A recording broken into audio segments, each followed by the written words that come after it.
and welcome to today's segment of The Power of Money. I'm your host, Michelle Graves, nationally known as the Money Lady, in the business of money and banking and finance since 1976, and bringing you people, information, and news that you cannot get anyplace else.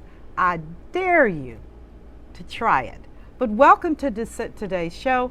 I'm delighted to have you on as a viewer, and as always, I have an amazing show for the next hour. So you just want to sit down and relax. If you're doing something, take a pause, because this is a really, really good guest today, and I'm honored to have her in the studios to talk about such a critical subject, and that subject is loving. Excuse me, please. Loving with a Purpose. And she is an author. Her name is Kimberly Mitchell, of this amazing book called Loving with a Purpose. And we're going to be talking on today's show with her and about the thinking about loving and understanding people and relationships. Viewers, did you know that it doesn't matter how smart you are if everybody thinks you're a jerk?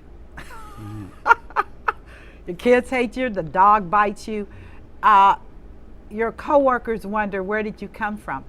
And I genuinely am excited about having her to talk about this very, very important subject. So again, take a seat, enjoy the broadcast, and I welcome you to my world today. And how are you today, Miss Mitchell? I'm good, thank you. I'm so delighted to have you here to talk about loving with a purpose. Loving with purpose. Loving yes. with purpose. Yes. I do not normally read a book from cover to cover because I'm a speed reader and I am an alpha female. So it's like, get to the finish, but this book slowed me down and made me pause. So let's talk about the book. It goes without saying that anyone who's viewing this book and this interview should get the book. Where's the book available? You can get it at Amazon. On Amazon.com? Amazon.com. You can get it on my website, lovingwithpurpose.org. Okay, let's say that again. And can you put that book up so we can see this book for your viewers? Okay, so we can go to Amazon.com. Mm-hmm. Or we can go to lovingwithpurpose.org. Okay, Loving with Purpose, which is the title of the book. That's correct. .org. Okay. Okay. You can go to some of the local stores in Cincinnati so far.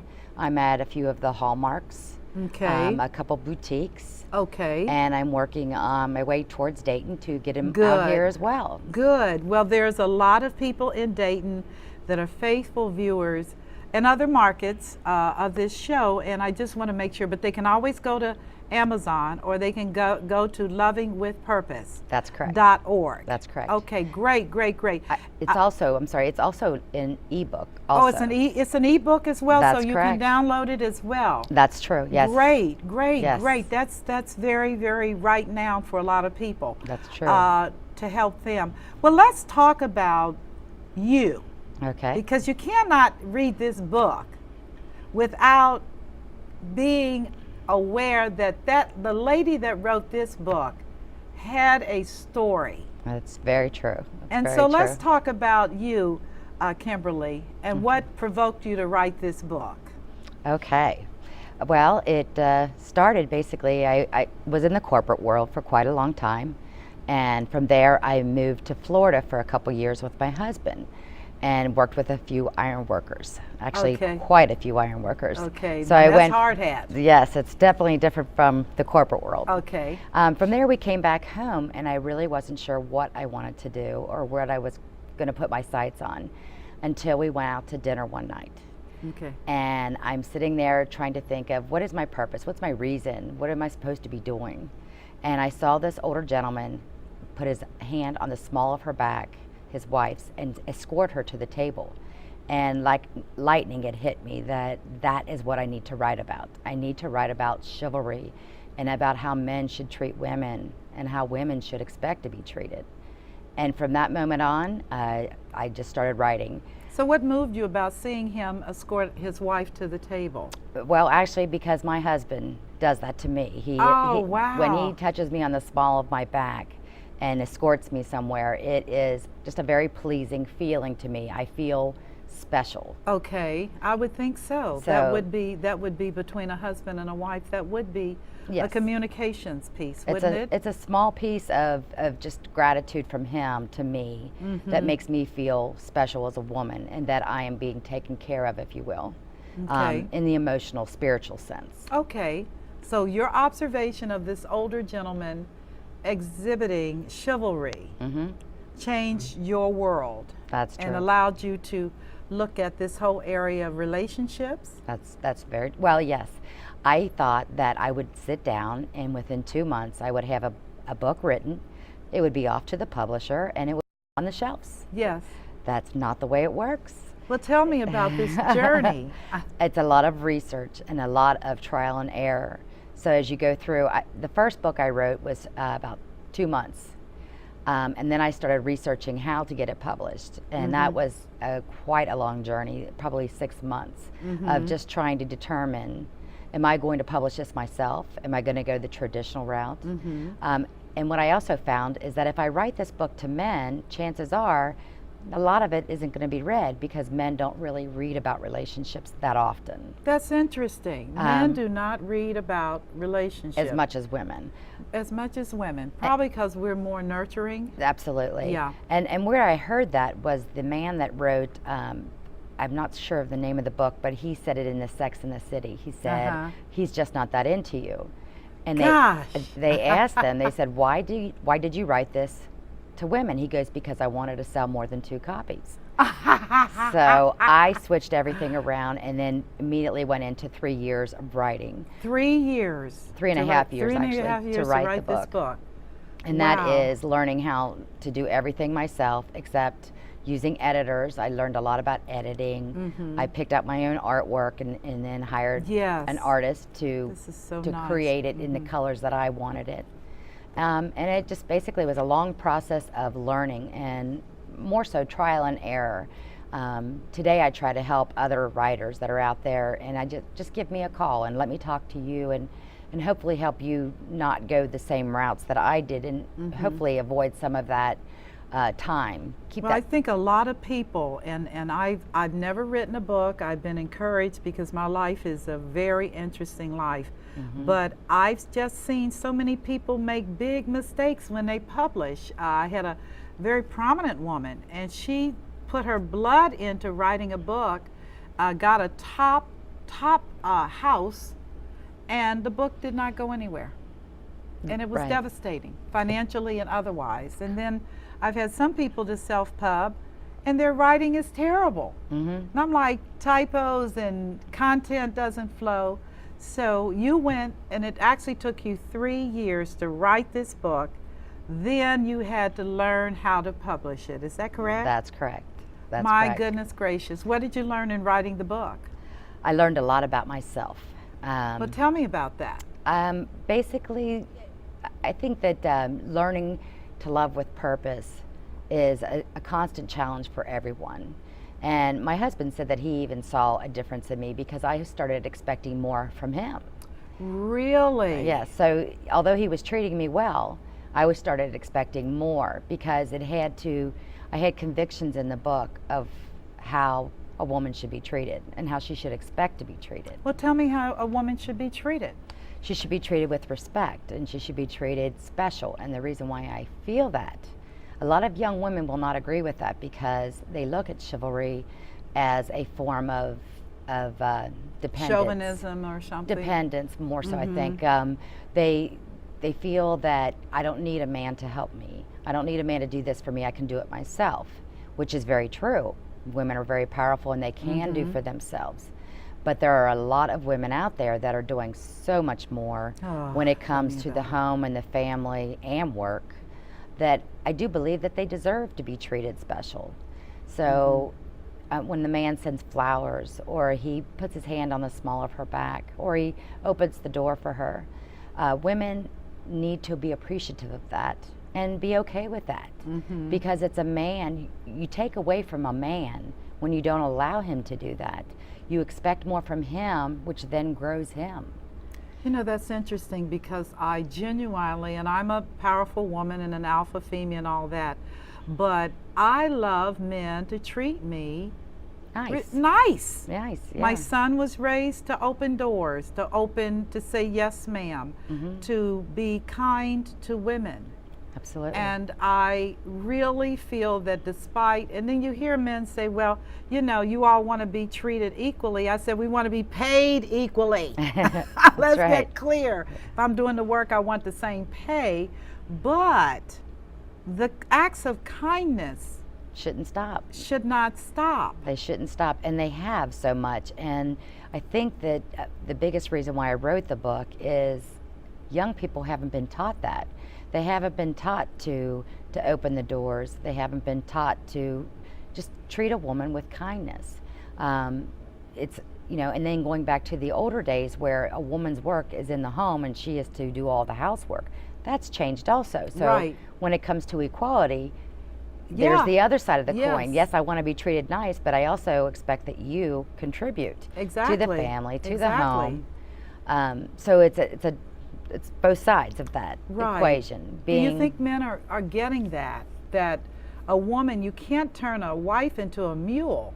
That's right. You know, which is you're going to expect her to be a bread earner like you are, birth children, we won't even talk about that, you know, like, and now you're going to be a homemaker and a cook. That's right. And so by the time nighttime arrives, you can't possibly expect a whole lot because she's exhausted. And that's the key of the book, is it's not about what he expects, it's about what she expects. So you flipped it. I flip it where it's not about, a woman needs to look at herself for the answers.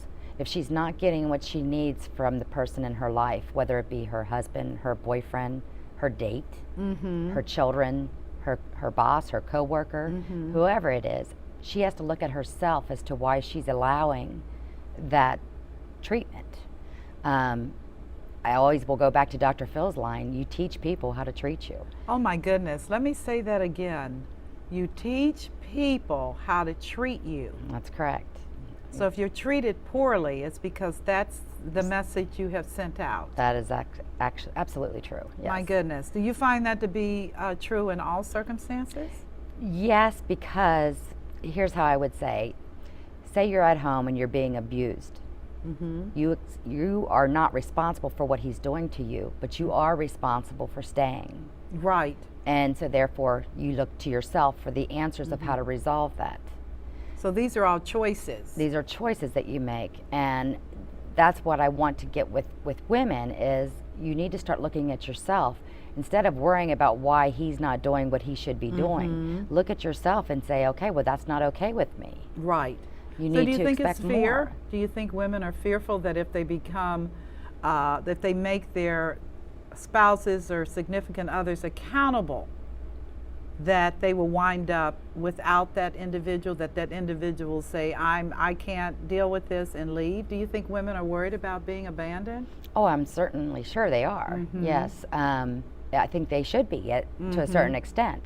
But the thing is they have to decide what they can live with and what they can't. Okay. And you know, if they want to stay in a marriage that's abusive, then they need to accept the fact that that is the way it is. And they it's made not the going choice to stay. change. Yeah. Absolutely. They're making the choice to stay. And that goes for everything, as far as if you're dating someone and they are being judgmental of you in some way, where you feel like they're not putting you in the highest light that they can. You can choose to stay or you can choose to leave. The other option of that is not just those two choices. You choose to walk at this point, but he also has a choice. Right. He may come after you, and he may make the changes that are needed in order to have you in his life. I've seen it. I've seen that over and over again in my life of people. You know, a guy's not doing what he should be, or he's doing something he shouldn't be, and she decides, I cannot do this. I'm out of here. And they've made me firm believers that anyone can change as long as they want to. Okay. So the change sometimes has to be the result of pain, perhaps? Sometimes. Sometimes? Sometimes not. Sometimes it's as simple as you go on a date and he did not open the door for you, or he did not let you order first, or he has something about him that you just didn't like, and you decide you don't want to go on a second date, at least not right now, or you tell them the reason why you So don't you want to do go on tell another date. them? Well, maybe sometimes you do. It really depends on the circumstance. Really? Yes. Sometimes it's a matter of just standing at the door and waiting for them to open it. You're basically teaching him How to treat what you. you expect. Right, exactly. And I think it's that simple. It's that simple. Don't you think men are confused today? Absolutely. Because they don't know. I mean, here you got a liberated woman that wants you to step to the forefront and be a man, open doors, give her some level of protocol, and he's like, well, open your own door and pay your half of the bill. And so where do you draw the line, and is it about this whole issue of loving that other person? Where do you draw the line? Yeah. It really depends on what you're talking about. If it's a matter, I'll give a for instance. Okay. There was a guy years ago that kept asking me to go on a date, before I was married, of course. He begged me to go out, constantly asking me, please, let's just go to lunch. Okay. Okay. On a normal situation, I may actually decide to go ahead and pay my half. I will at least go for my wallet. Yes, right. Okay. He allowed me to pay my own bill. After he begged me to go out with him, he allowed me to pay my own bill. I went for the money. He should have stopped me, in my opinion. I think at the point he was in pursuit, he was in pursuit of me. and you were compliant to That's that right. situation, That's right. and he did not pay the tab, Right. It was only like probably $5, $10. I wouldn't have cared. I didn't That's go out so with him interesting, though, because I had a situation, and I did terminate, and I don't say I terminated, because I did have a gentleman that invited me to a restaurant that was outside of his budget. He made the choice to take me. He made the place, location, and then we got there, and he wanted to share my plate. And do you know what I did? Huh. I let him have the plate. And you just sat there with... No, I left. Oh, I left. okay. I was like, I don't share food, and if this was out of your, and he said, Carla, he said, did you leave? I said, yeah, I did. I left because there was a disconnect here. I don't share my food unless by consent. I mean, when my children were little, I shared plates and stuff. What mother doesn't? Kids putting his hand in your plate. But I said, we're adults, and he said, well, it's a very expensive place, and I said, but you chose it. You chose it. That's right. You chose it, and that's just interesting. I don't want to give the impression it's all about money in this book. It is not at all this about is a money. rich book. Thank I love you. this book. Thank I have you. to tell you this. Like I said, there's some things. This one chapter. Let's see if I can pencil you in. That's all about work. Yes. How do you learn to disconnect from work and engage in fulfilling relationships? I think you have to actually make a purpose. You have to do that on purpose. Consciously, you have to make that choice to turn that phone off. Or you have to say, I'm sorry, I cannot make these appointments after such and such time because I'm going home to spend time with my kids and my wife or my girlfriend or whatever the case may be. You have to make time for personal time. Okay. It's just you have to. So how do you, and I ask this question because I am at the great age of 60 plus, I am making those choices now, which is people don't have access to me just cause. Just cause. And I had a dear friend who is a very well-known author, and she said, you should not be answering your cell phone whenever people call. Set types and times. That's right. And I'm learning. Do you find that to be helpful? Yes, absolutely. Yes. I'll give a for instance in my personal life. Okay. My husband, since I started writing the book, I hadn't been working. Okay. And he would come home and then we would possibly go out to dinner. Well, his time, in my opinion, should be while I'm getting ready to go out and you've gotten home, make your calls then.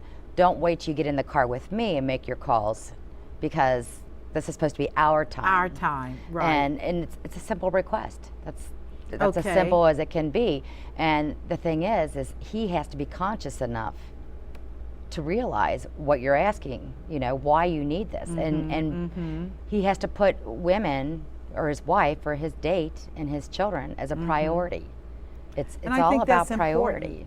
Those priority issues, how does one, in this frantic world we're in today, and it is frantic. It is frantic. Yes. How does one prioritize? Is it based upon the heart, or what is it based upon? Because actually, when a person preempts you for a cell phone call, that's pretty significant. Right. Wouldn't you say? There's always going to be, for instance. Okay. There's going to be a time when, for instance, my husband, he works at various times. His isn't just a 6 to 5 job. Okay. Or 6 Right. to 3. Right. There are times, especially because he works with people in the field. They're out on the job site, and then they turn around, and they come home, or they're on their way home. That's when they can talk. Right. And that may be a 5 o'clock time or 6 o'clock Right. time. It could be. So you just have to adjust your time to allot for that family time. Otherwise. And other people begin to respect that. So, for instance, he may have from 4 to 5 to spend with me, but he's going to be on the phone from 6 to 8. Gotcha. So there's a time that, and But it's you a do conscious, have that downtime, that it's a conscious decision, choice, right? Yeah, Okay. absolutely, you have to, or you get to where there are a lot of people out there that you have somebody that's a workaholic in the house that doesn't spend any quality time with their family. The other part of the family doesn't feel loved, and there's where divorce comes in and split ups and breakups because they're not feeling loved and they don't know how to ask. Is that really the issue? They don't feel loved for the most part? I think that when someone is so engulfed in their career life and they want to have a relationship on the side, unless that other person is totally career driven also, they're going to feel left out. But the thing is that other person, for instance, I'm in the home. Okay. I cannot make my husband's job to take care of me and to satisfy me. I have to find that on my own as well. So women that are in the home, what would you recommend if their husbands are, because there's a trade-off here. When you have a workaholic, incredibly successful husband, and you're reduced to feeling like a toy because you get money, you get benefits. I'm talking about women I know. There are benefits to that unlovely relationship. How does one adjust to that? As far as being in the home all the Yes, time? yes. Yes, I've had to experience that myself. Okay. When we came home from Florida, I said, now what should I do now? I mean, I worked at P&G. You don't just walk in and say, I want to work here again. Right. And he said, just stay home. And I said, okay, sounds good to me. And that lasted about 6 months. And then what happened? I had to find something. I wasn't okay with just being at home and not having a reason for what I'm doing in life. Okay. And that is how I got to Loving with Purpose, to writing. Goodness gracious. Yes, and I mean, I've been writing my whole life, but not books. Okay, what kind of books have you been writing? I haven't been writing any books. Okay. Just poems, Oh, things, okay, things okay, through my just life. writing, okay. And what's Okay. funny is I didn't realize that until I wrote this book. There's one girlfriend that I haven't seen in a long time.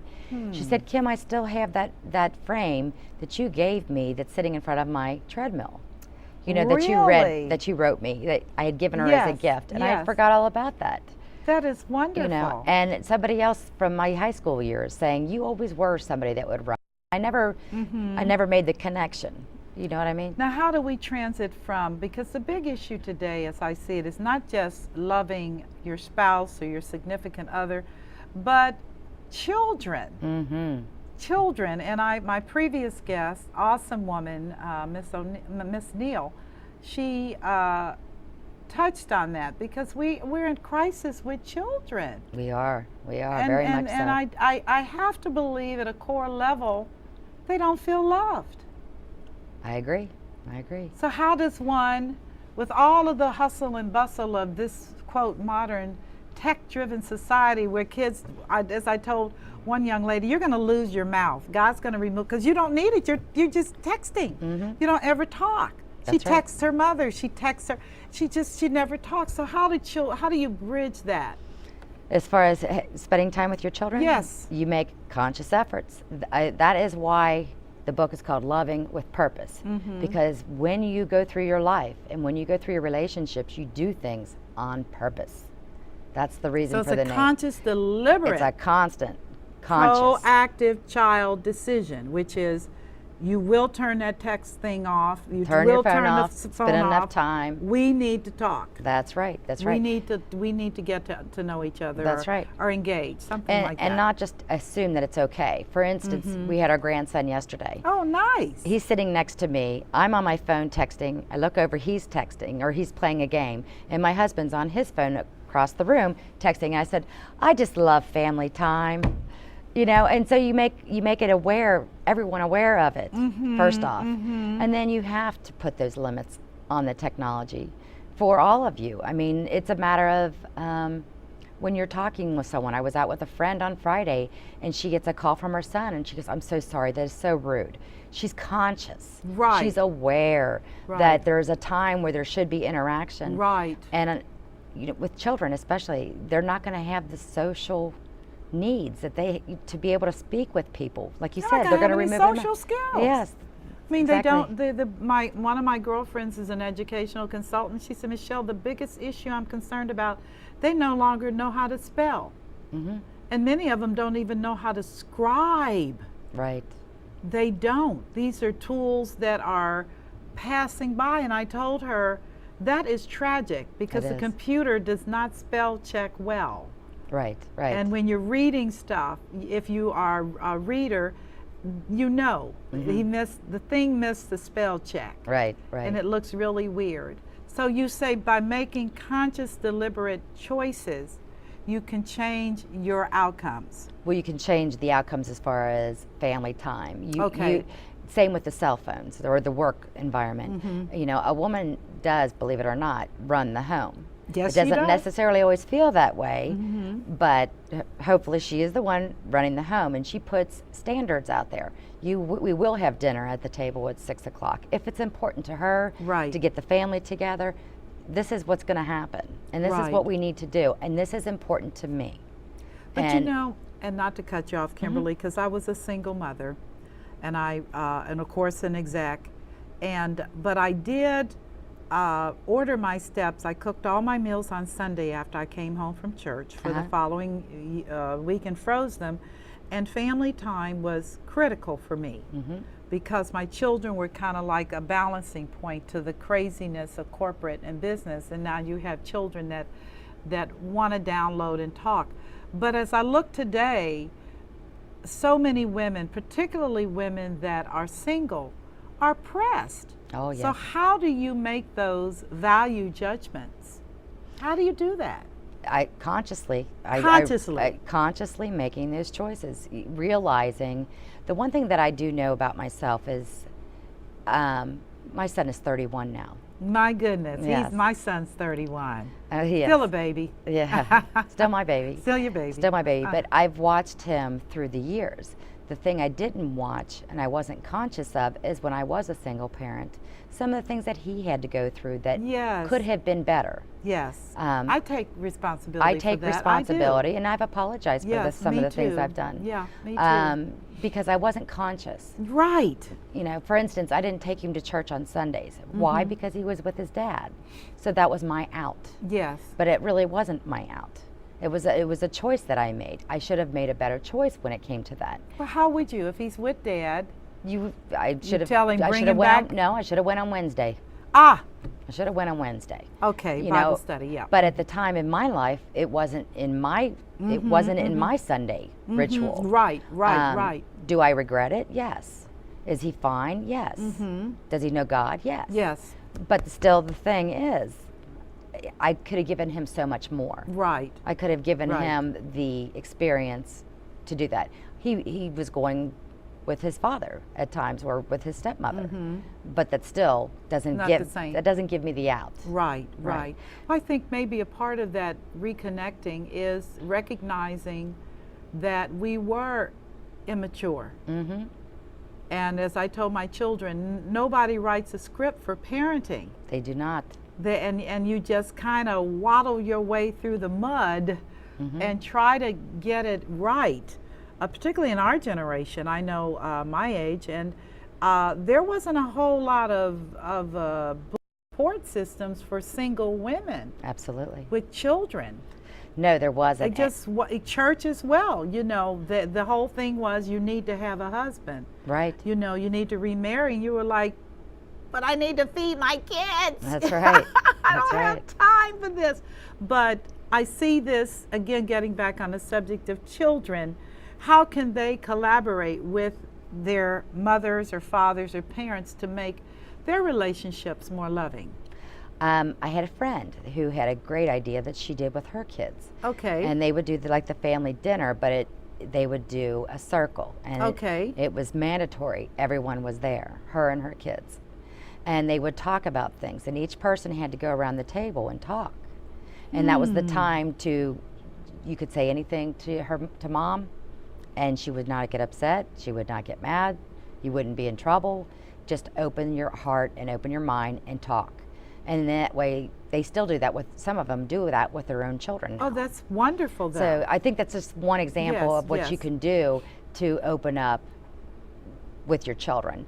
It's amazing how much, when my son was probably 12 years old, and I opened up a conversation about something, and I said, if you ever have any questions, if you ever want to talk about this, you just let me know. Right. And we always found it seemed like when we were in the car driving, that was a good time for us to talk. And surprisingly, he came right and started asking questions right then and there. So I think opening the dialogue of things that make us a little uncomfortable at times is all that's needed to get the child talking. Because a lot of times they either don't think of it, they don't think that you're the person to talk to, or they're afraid to talk to you because it's an uncomfortable conversation. Well, I think a lot of them are operating under, they know us very well. Kimberly, they've watched us longer than we've watched them. That's right, that's And right. they do have some very good insights into our shortcomings. Absolutely, That they may do. not feel so good coming out of the mouth of your child. Oh, Oh, yeah. you just gave me chills on that one. Is it true? I give a for instance on that is one thing that I didn't recognize when I was a young mother is that your children are listening. To They everything. are listening. Yes. And I watched this probably about 5 years ago as a mother was standing there talking about her ex-husband, the child's father. Oh, boy. And the little 4-year-old was standing there Oh, next to a tree, mortified. just looking at his mother and listening to, hanging on to every Everything. word. Yeah. And the thing was that she was me. Right. She was me. Right. I didn't realize. I didn't Right. realize that some of the things that I said or did were making a huge impact on my child, Right. more so than me. Right. I think that's so wise what you just said. I counsel women often that whatever your bad times with your former, let it be just that. That's right. Do not bring your children as a listener to that experience, because Absolutely. that's too hard for a child to bear. It just is. They know they're connected. It changes them. It changes them in a very warped way. Yes, it does. And I think a lot of people need to time out, meaning stop it, because you're creating an environment where a child does not feel loved. Absolutely. And then they will go on and they will recreate the environment in their own lives That they're familiar with. that they're familiar with. Right, right. Is that what you're thinking as well? Yes, absolutely. Absolutely. Okay. There's no question about that. I mean, they grow up and they become older and they do start making their own choices. Boy, oh boy. But do up they. until that point, from the time they're, 15, 16, 17 years old, up until something happens in their life, they're just rolling with the flow. Yeah. They're just going by what they know. Yeah. Yeah. And I think the biggest thing a parent can do, if you have parents listening and they want to know I feel so bad for what I've done to this date. Best thing you can do is go to your child, apologize. And just tell them you're sorry. Apologize. And tell them you were stupid. Tell them I'm sorry I did so this. Sorry. Stand up for what you did wrong. Be accountable, because you take it off the child's shoulders when you do that. That is so powerful what you just said about a parent saying to their child that I am so sorry and forgive me. Forgive me for what I've done. For what I've done, and what do I need to do to make it right? That's right. Because at the point a child sees a parent willing to acknowledge their vulnerability, willing to embrace transparency on such a personal level, and the willingness to ask the child, what can I do to restore and to make it right? I think that's tremendously healing. I believe so too. I really do. Because you have to think about, like, when a divorce happens. Yes. Everybody has heard that the child takes it on as, what have I done wrong? Yes. Well, that's everything that when you call on your child, say, brat. Yes. Or anything that you've ever done, you've yelled at them or this or that or the other. Of course, we're all human and things are going to happen. But when you apologize for it, you take that name, that title of brat, or anything maybe you have said, you take that away from them and you put it on you. And I just think it's a lovely thing when that happens. I particularly as I look around, and like I said, I'm in the grocery stores and out and about, and I watch women and men and their children. I watch this now. It's funny, as I'm older, I watch how they deal with their children, and I absolutely tell people, do not, unless they are killing somebody, do not call your children out of their name. Right. Do not ascribe animal characteristics to your child. Absolutely. And begin to see your child as an extension of yourself. Absolutely. And what you see in the end is what you get. That's right. So if you treat them badly, that's exactly what you got coming. That's right. Down the road. And I know with a lot of younger women, they don't see it like that because they're young. Right. I was there. Me? I mean, I never ever, my children said what irritated them, they talk about it as family. They said, Mom, when we messed up, Mom wanted to take us out to breakfast. And let's talk about this. And then she'd bring her little Bible. And let's see what God has to say. And they were like, we were bad. We don't want to know what God said. I want to go home feeling bad. We want to go home. You're feeding us and you're talking about, let's see what God said about this behavior. They're like, oh gosh, this is bad. This is really bad. So we laugh about that, but I've also felt that it has helped to shape and mold their view on sitting down and trying to work things through. Right. That's a good thing. Yeah, but they talk about, they said, God, my daughter said, I took my mother's diamond to school. And she did. And I thought I had lost it. And my 3-carat diamond was at her school, and her teacher had a seizure. And so when I said, oh no, we have to talk about this. She's like, no, we don't. We don't have to talk about this because I already know the end. Thou shalt not steal. Yeah. But on the subject of that, what have you learned about the character issues as we look at your exploration in this loving?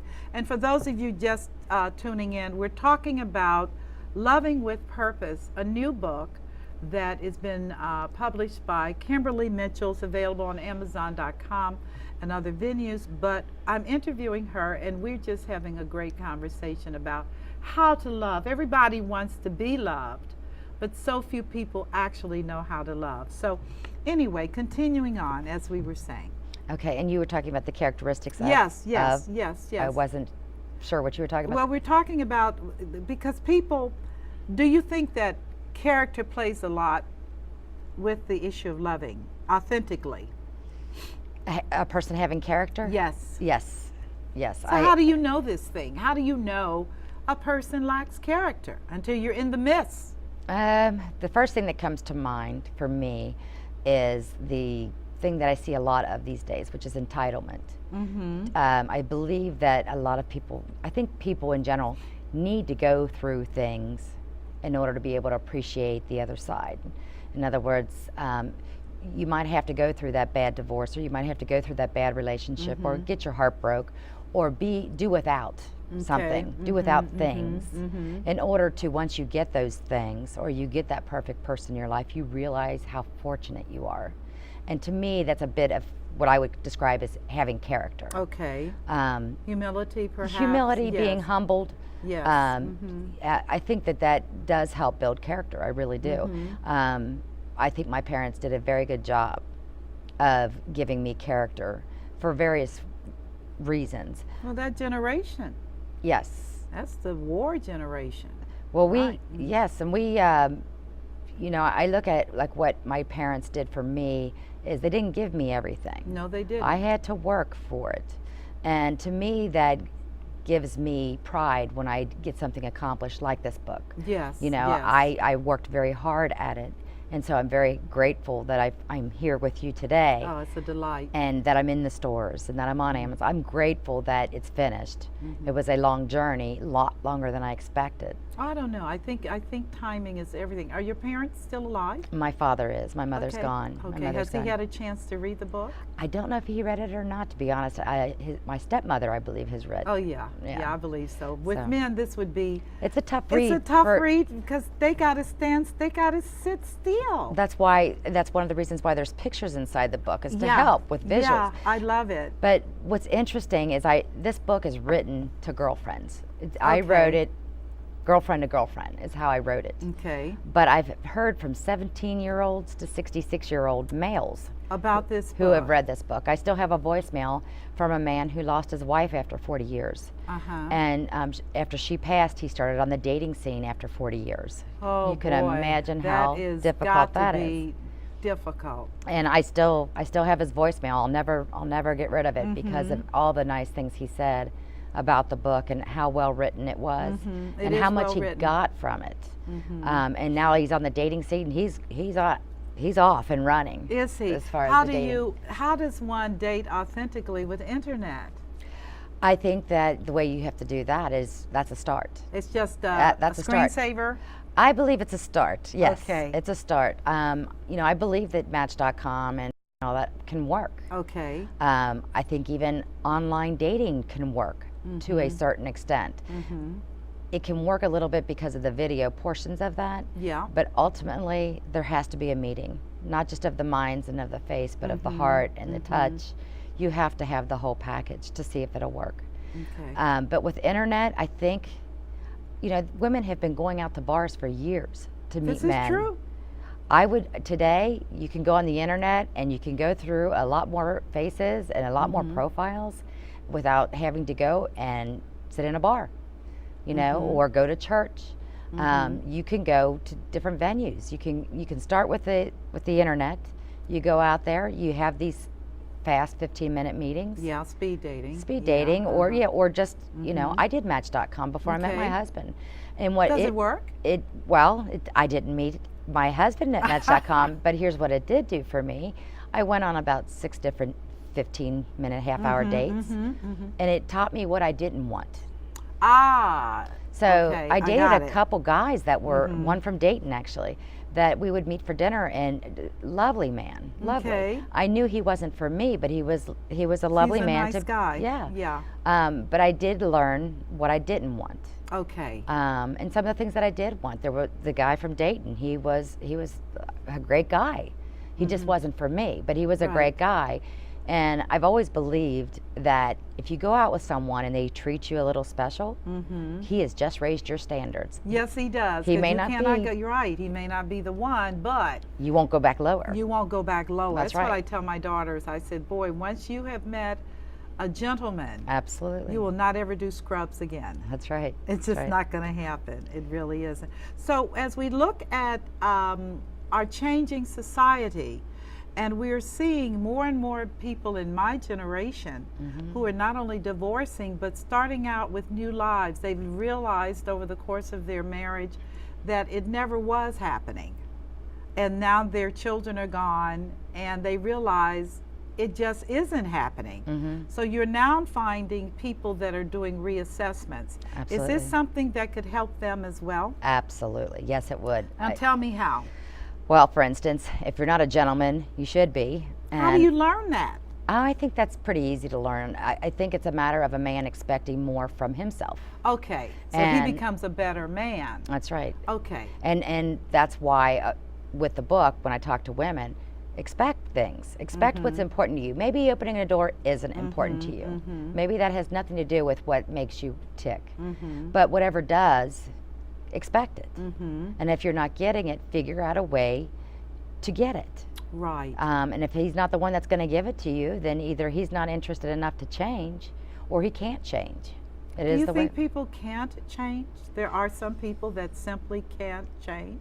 Depending on what they've been through themselves, some people probably can't. But I think, honestly, it goes back to can. Yes. You know, they it's can. a matter of they may think that they can't. I mean, how many of us have walked around with the word can't in our vocabulary? Oh, that negativity, yeah. That's Right. Such The negativity can just destroy you. right. And so ultimately they can, but they may not be able to see that for themselves. And if they can't see that for themselves, you can't make that happen.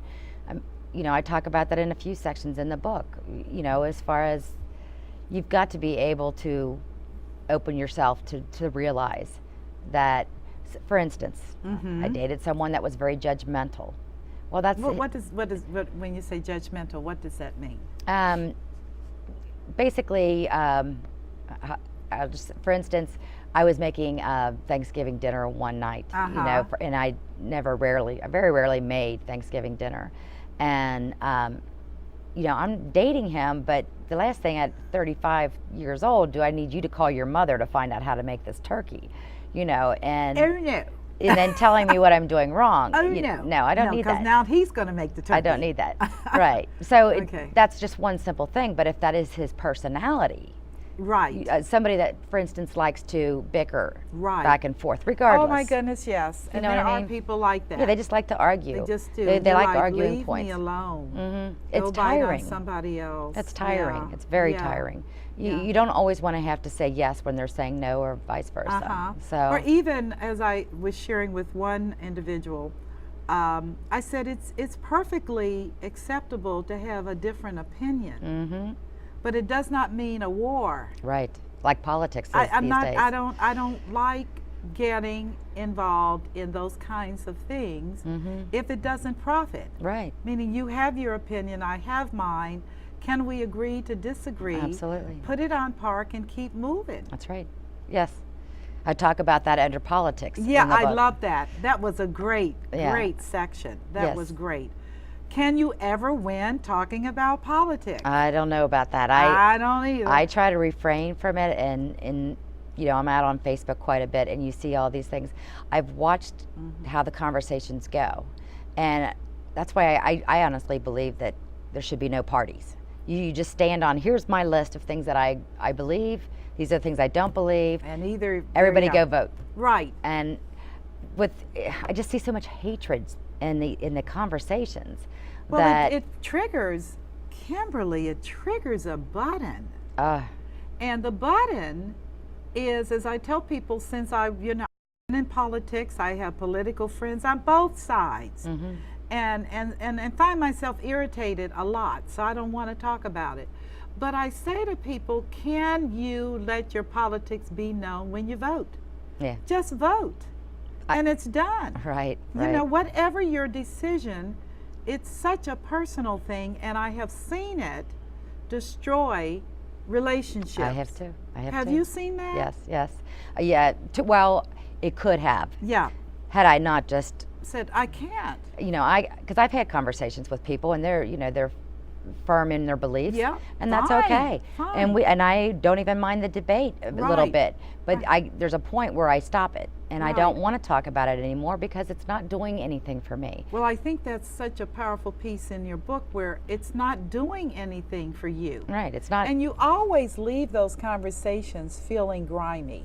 I don't know about your experience, but at one point I was on talk radio quite a bit, and I did have politicians as friends on, and they could say whatever, but they will say, Michelle was like, you're not dragging me in the sewer, way. buddy. I'm not coming there with you.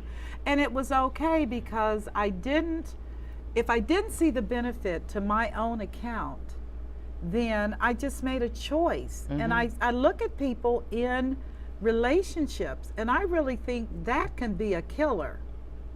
Politics can be a killer, unless you're a politician, arguing with another politician. But I do not think in loving relationships, addressing those kinds of things does not add 1 point to your side of the road. I don't think so. No, I don't think so either. I've actually, with a personal relationship that I have, I had made the conscious decision, I'm not going to argue politics with anyone. I'll talk about issues, but I will not argue about it, and I will not get overheated about it. And you can sit there on the phone or in person, and you can watch that other person as you're disconnecting from it. As you're disconnecting. I mean, if they watch your body language, you're moving this way. But watch them. Look at them and how heated they're getting, and how their blood pressure is going up, and you can see them literally, stressed. And you realize, I don't want to be that person. I don't want to be that person. No. I will not, in the same wise as I do not touch religion, even though I'm a woman that loves Jesus Christ. That is my belief system. I do not argue or debate with other people's belief systems. Because religion cuts into the soul. And that's a touchy subject for most people. That's a touchy subject. So we want to take care. Any other thoughts? Because believe it or not, our hour is almost up. Oh my goodness! I told you. It doesn't feel like only it. A few minutes. So, is there any final things you want to say about this amazing book, other than it's a wonderful book? I just think that it can help women and men both. I am working on my second book. Are you a sequel to this? A sequel to that, but good. It's for men. Okay. But again, I think men can get a lot out of this. And the biggest message I would say is that this book is to talk to women. No matter what I talk about, whether it be religion, politics, discrimination, children, blended families, foster parents. Yeah, that's all another of it. show. That's another families, show. It always goes back to her. Yes. And I hope that women out there everywhere will get something out of it that they can take to their relationships and make their man feel special while he's making them feel special. Well, I must be candid with you. I don't have a man or a woman or anybody. I have been on a work path for years. As my children said, Mom needs to get a life. And I told them, that is your life. That is my life. I'm happy. But I will say this because it enabled me to see quite a few things about myself that I wanted to make some change moves about.